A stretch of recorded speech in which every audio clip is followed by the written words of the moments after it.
So we're back from the speed runs we had earlier, and with a 3S China Hobby Line battery, guys, we did 51 miles an hour. It was just a little 2200 milliamp hour 30C.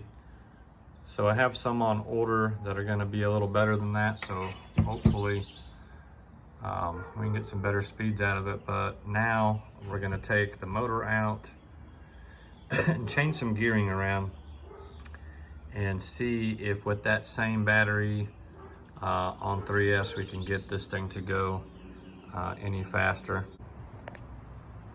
So guys, I've been working on this car trying to get the gears changed, and there's really no videos out there on it. Even the guys with the beta versions, I didn't see showing kind of how to change the gears, get the drive shaft out of there so that the spur gear, pinion gear can be changed. But as you can see, I have torn most of it out so far. Thinking there's got to be an easier way, so I'm going to work on it. Hopefully by the end of this video. Well guys, this is the condition I left her in last night after getting quite frustrated with not being able to get the gears off of this rear axle. There are two grub screws, one down in here and there's one on this side. Both are out of it, and the gears still won't come off. So I'm just home from work now and I'm gonna give it another go. I'm hoping that I don't have to split this differential just to change the gears. I'm trying to find an easy way or easier way to do it. And if I come across it, I will certainly post it. Hopefully I find it while doing this video, but I'm gonna get back to it, guys, and hopefully I can figure this out.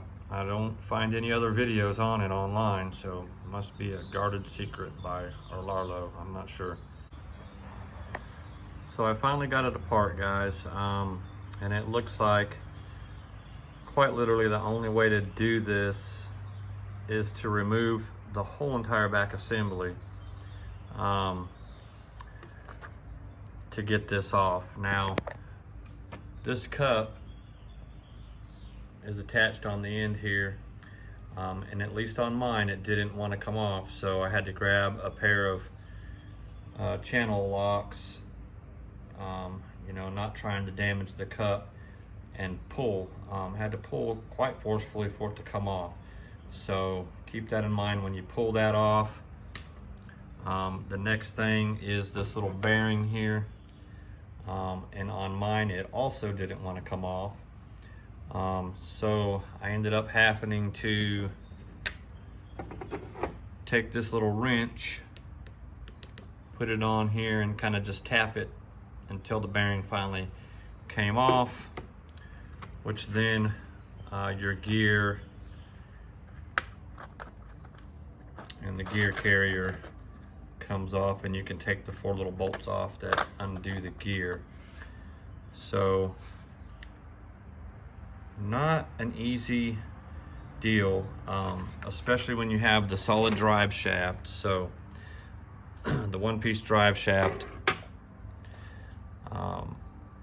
it looks like it's going to require you to pull this whole bulkhead back half off of the car just to change the gear. The spur gear anyway. I'm sure that if you have long enough tools, you can come in through the back, loosen the motor up, change the gear on the pinion, and not do all that. And it looks like on the carbon fiber models, there's a 2-piece drive shaft, which will make changing these gears probably much more simple. So that might be an upgrade for the future. or those of you thinking about upgrading now, might be an upgrade you want to do to make gear changing a little easier. But I'm gonna get these gears changed out and see if I can get it put back together. All right, guys, so I got the gear changed out, bearing back on there. It was just as kind of hard to get it back on there as well. One thing you got to watch out for is this little washer right here is on the front of this bearing. So if you have to tap this bearing off, make sure you take this washer off before you tap the bearing, or you never know where that little washer will end up, and then you may run into some problems down the road. So do make sure you pull that washer off before you tap your bearing off, if your bearing doesn't just come off easy. But it goes right on the shaft in front of that bearing, so just like so. All right, I'm gonna keep getting it put back together and I'll be back. Okay guys, next issue, and sorry I don't have this filming as I go, but I'm a terrible editor and probably would bore you to death anyway.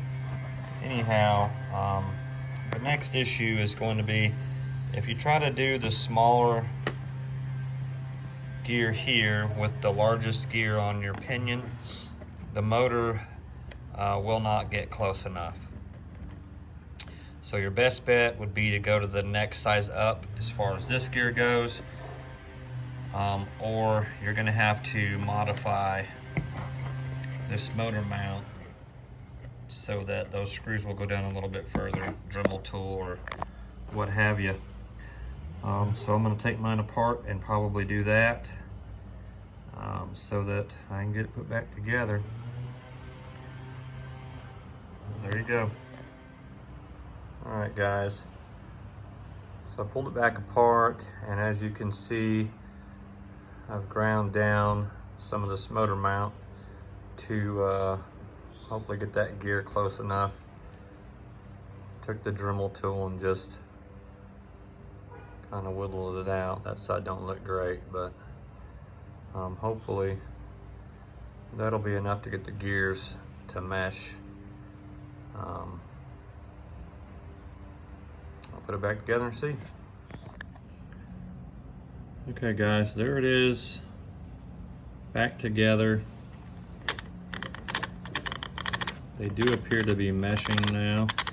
I was correct that, or at least so far, unless somebody can figure out a different way, you have to take the 10 bolts off that hold that bulkhead and slide it back, because there's no other way to get the drive shaft loose here.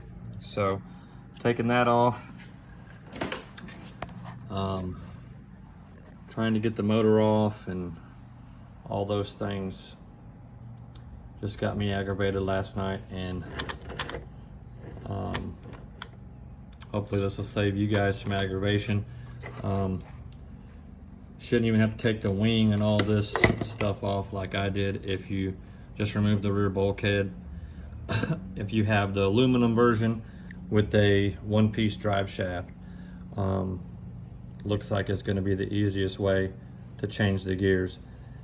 And again, you do have to modify the motor mount to put the smaller gears in here.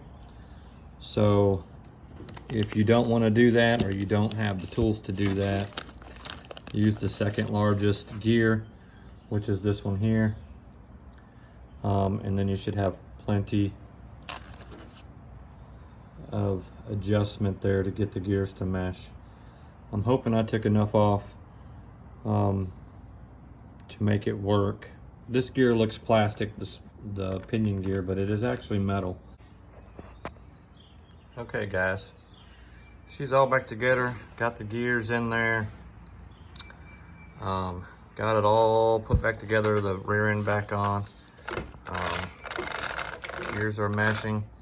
I did lower the front of the car down quite a bit. There's almost no suspension in the back, and I ran the back shocks down as stiff as they would go. So hopefully, I'll be honest with you, with those gears in it, I'm a little bit terrified that I'm gonna run it into something and I don't have spare parts. I mean, technically I have spare parts, but the spare parts that I ordered with the roller car over there did not show up with the car. It shows as a partial shipment. So I think they're probably backed up on their parts. So guys, be careful. If you plan on running your cars in this speed contest, you're already at a disadvantage because you cannot get parts, and it doesn't look like they're shipping the parts that we ordered with it. So speed run at your own risk, and that's what I'm about to do right now. Y'all have a great day. Thanks for watching. Subscribe if you like. If you have any comments or questions on how those gears were changed, let me know, because it was very, very frustrating. Yeah, y'all have a great day.